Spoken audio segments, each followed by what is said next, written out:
Hi, it's Joe Mark Witt from Personality Hacker coming to you from my home office. Today I want to roll into a video. It's a short clip from a deep dive session that Antonia just led with our Personality Hacker Plus membership group. So these are people that have come in and become part of this program. It's a brand new membership program here at Personality Hacker. It's accessible to everybody. And we're really excited about it because obviously, if you've been following along, we're meeting every week and we've got live calls weekly, Sundays, 11:45 a.m. We call those Quest calls where we come together, we watch a clip from the most recent podcast. We talk about it openly. We go into discussion groups, small group discussions with 2 or 3 people to discuss it, journal prompts. We do a quest to relate it to our lives. It's a whole thing, right? Every single Sunday, you should be part of it just for that alone. It's an amazing live dynamic experience. But once a month, every single month, we also have what's called a deep dive.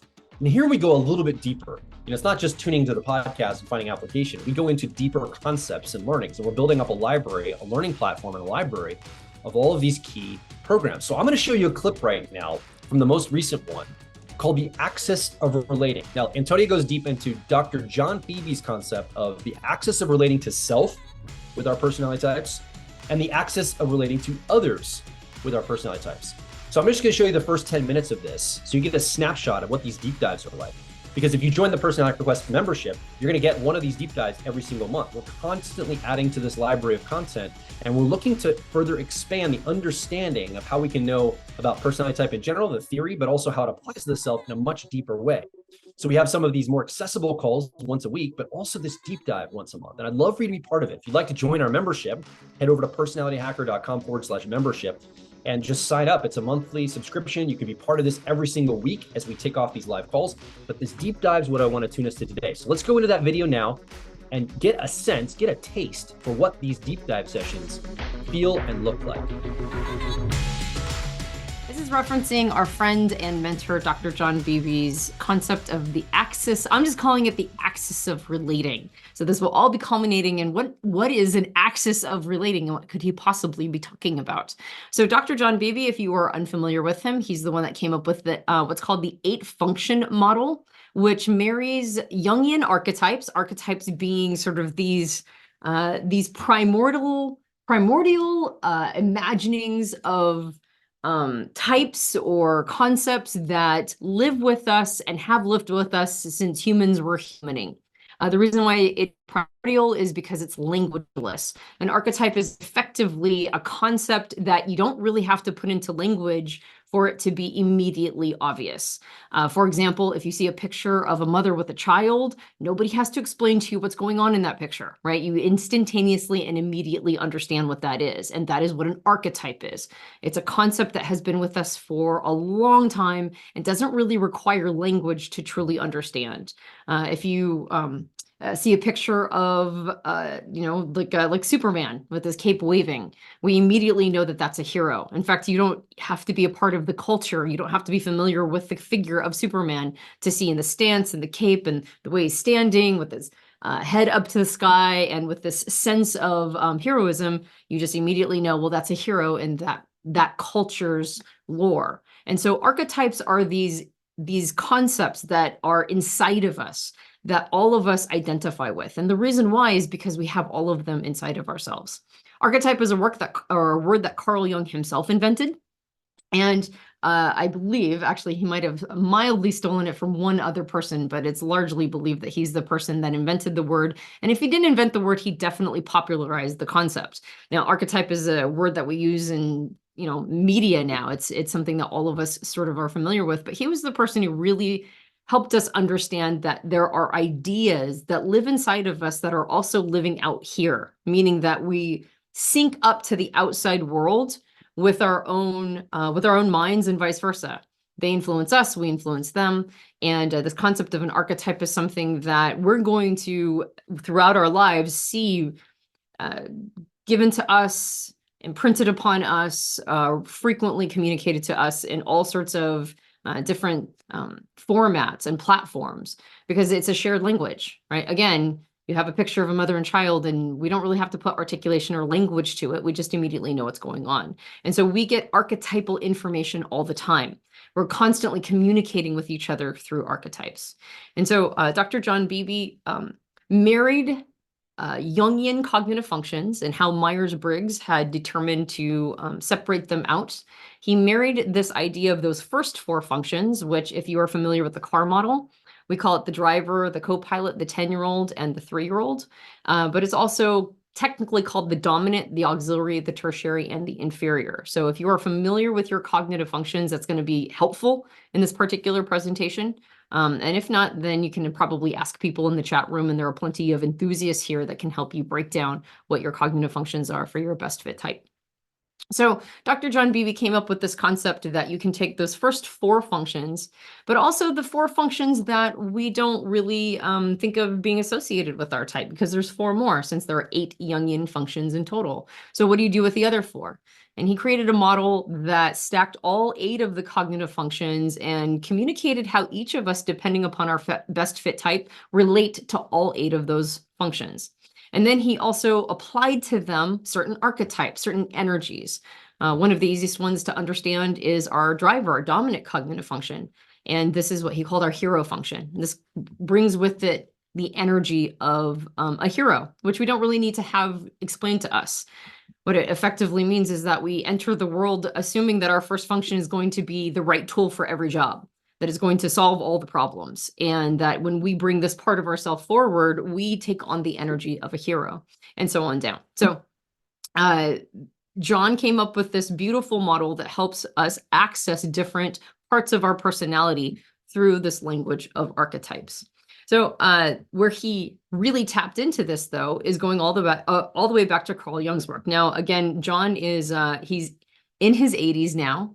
He was the president of the Jungian Institute of San Francisco for quite a while. He's 1 degree of separation from Carl Jung himself. He studied with people who directly studied with Jung. And so he's been a psychotherapist, a Jungian psychotherapist, for well over 50 years.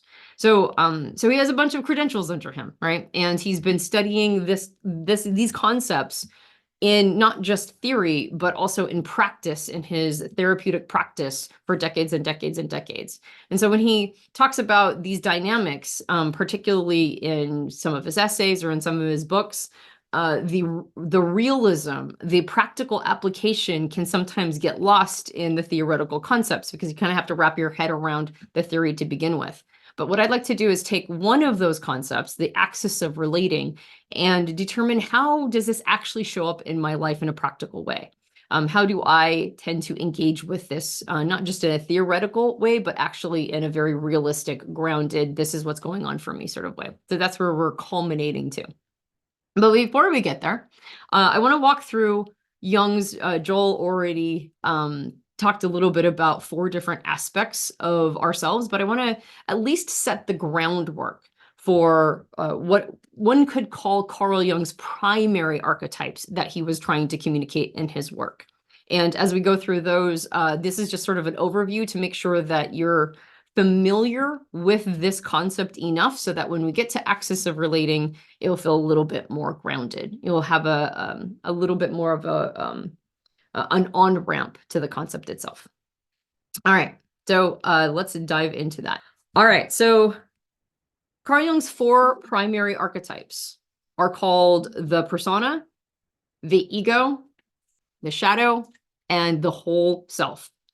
These are 4 primary ways of understanding ourselves, 4 primary ways of realizing our relationship to ourselves in the outside world.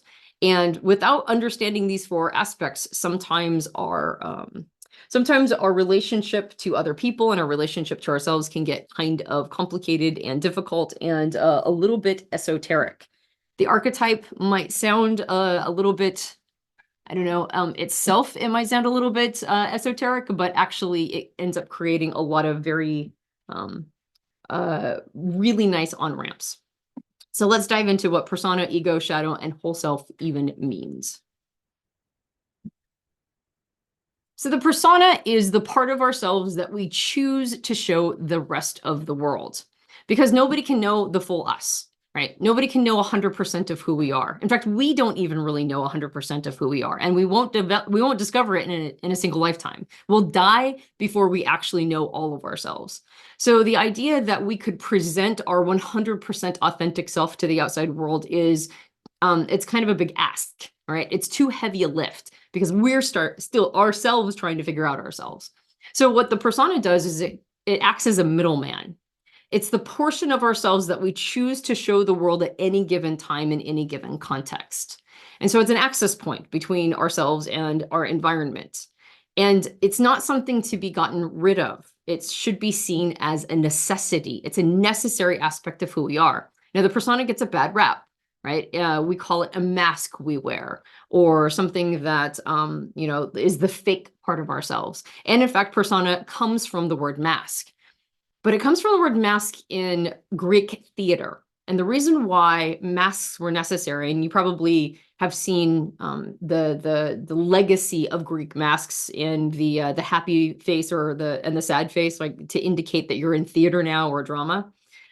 Those come from Greek masks or personas that were intended to do two things. The first one is be really big emotions painted on this mask so that people really far away in the Colosseum could see the emotion that the character authentically was attempting to present, meaning that it wasn't a mask of inauthenticity, it was a mask of exaggeration so that everybody could see and recognize the authentic emotion that was attempting to be communicated.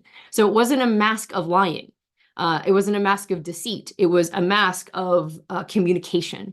And the second reason why those masks were so important is because they amplified voices before microphones existed. Right. So the point of the mask was to both exaggerate the expression and to magnify the volume of the voice, indicating that the mask was intended to make sure that other people could actually understand what was going on for the character. All right. So it wasn't a mask in a bad way. It wasn't a mask of deception, unless you think all of theater is deception. But really, and there's an argument to be made that theater communicates truths that are hard to communicate in our everyday lives. So there is an even more authentic and honest thing going on in theater. So what is our persona? If the word persona is based on this concept of a Greek mask that exaggerates an emotion, what is that? Well, it's the thing that is honestly unauthentic. Okay, so that was just a quick clip. I didn't show you the whole thing because we don't have time here, and obviously it's for our members. I did want to give you a preview, though, of what these sessions look like. If you'd like to get the entire recording, it's currently right now in the members area. You can sign up for membership and get access to this instantly, personalityhacker.com/membership. And don't forget, every single week, we also do a live call on Sundays, 11:45 a.m. Eastern time, where we watch a short clip from Personality Hackers podcast. So myself and Antonia usually, and maybe a guest or two, unpacking a concept like this. Right now, currently the time of this recording, we're in a self-love series. We're looking at all 16 types and how each type can love themselves using an understanding of their personality type and how they're wired. So that's a great framework. You can look at your type through all these weeks, but you're also going to learn how other personality types can love themselves and how you can learn from that and apply it to yourself as well. It's an incredible experience. You should tune in and be part of it. Again, personalityhacker.com/membership. Joel Mark Witt, I'd love to have you be part of this. We're going to continue to expand this program. Get in now because there's going to be some really cool things happening very soon. As far as we've got some live events planned. I've got a live podcast coming out in the month of March. We're going to be doing really, really cool stuff. So get in this membership because we're going to make announcements for that and access the deep dive you just saw around the axis of relating to other, axis of relating to self. It's in the learning platform. I'd like to see you in there, and hopefully I'll see you on the next live call coming up very soon on a Sunday. Joel Mark Witt, talk soon. Peace.